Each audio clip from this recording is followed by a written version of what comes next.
ሰላም ጤና ይስጥልኝ እንደምን አላችሁ? ለዛሬ የምንመለከተው ስለ ክሪፕቶና ስለ ባንክ ያለው መሰረታዊ ልዩነት ነው።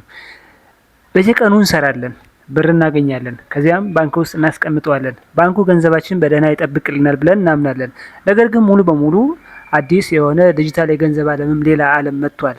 እንኳን ወደ ክሪፕቶ ዓለም በሰላም መጣችሁ። ዛሬ በባንክና በክሪፕቶ ኤክስቼንጅ መካከል ያለው ሰፊ ልዩነት እነግራችኋለሁ።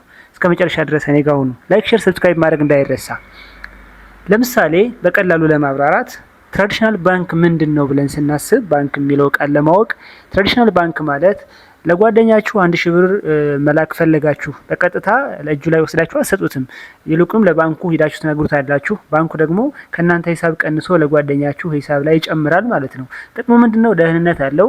የራሳችሁ የይለፍ ቃል መቀየር ስትፈልጉ በቀላሉ ቅርንጫፉን አክሰስ ማድረግ ትችላላችሁ። ነገር ግን ገንዘቡ ሙሉ በሙሉ በትራዲሽናል ባንክ ቁጥጥር ስር ነው የእናንተ ገንዘብ ማለት። ባንኩ ከዘጋ ለምሳሌ አልቦ ማታ ቢሆን ሲስተም ከተቋረጠ ገንዘባችሁን መንካት ወይ መላክ አትችሉም።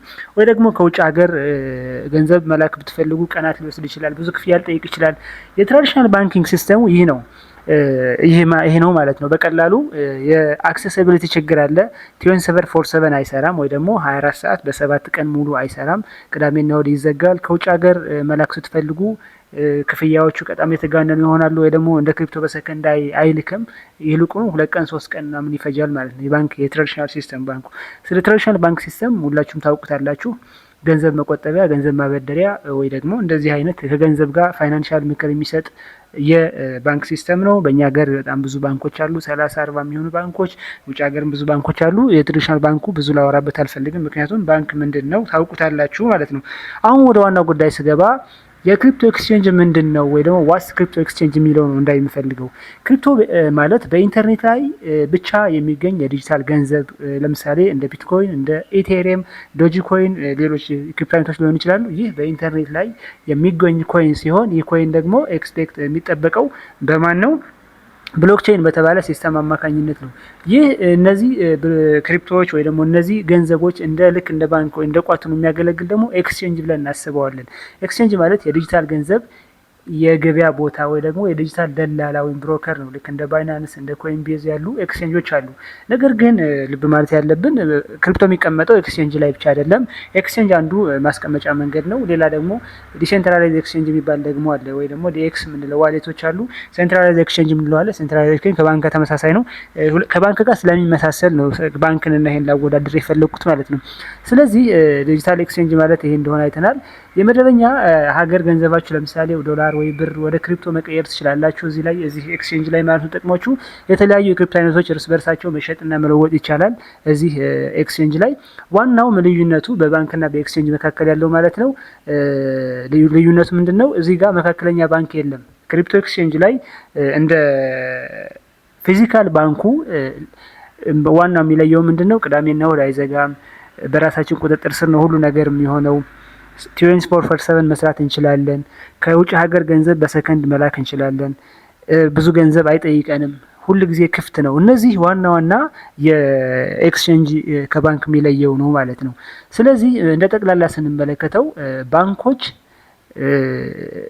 እና የኤክስቼንጅ ዋና ልዩነታቸው ምንድነው ስንል ባንክ መንግስት የሚያወጣው ወይ ደግሞ በመንግስት ቁጥጥር ስር ነው አብዛኛው ጊዜ፣ ወይ ደግሞ በሴንትራል ባንክ ቁጥጥር ስር ነው።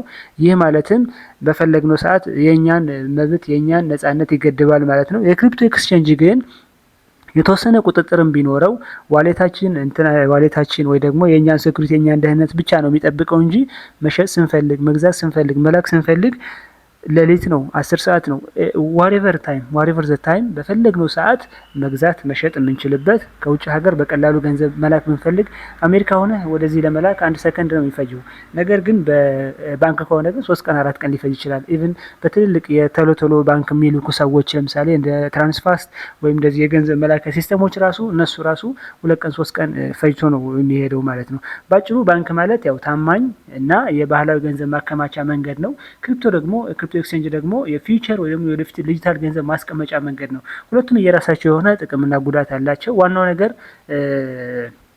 ምንድነው ጥቅማቸውም ጉዳታቸውም በደንብ ማወቅ ነው። አጠቃቀሙን ካወቅ ነው የክሪፕቶ ኤክስቼንጅ አጠቃቀሙን ካወቅ ነው እንዴት እንደሚሰራ ካወቅ ነው ለመጠቀሙ በጣም የወደፊት ጥሩ የሆነ እንትን ነው። ባንክም እንደዚሁ የሚናቅ ነገር አይደለም። ከድሮ ከታርሻን ፋይናንስ ወደዚህ ዓለም ያመጣን ባንክ ነው። አሁን ይሄ ደግሞ አፕዴት የሆነ የባንክ አፕዴት ቨርዥን ነው ማለት ነው ክሪፕቶ ኤክስቼንጅ።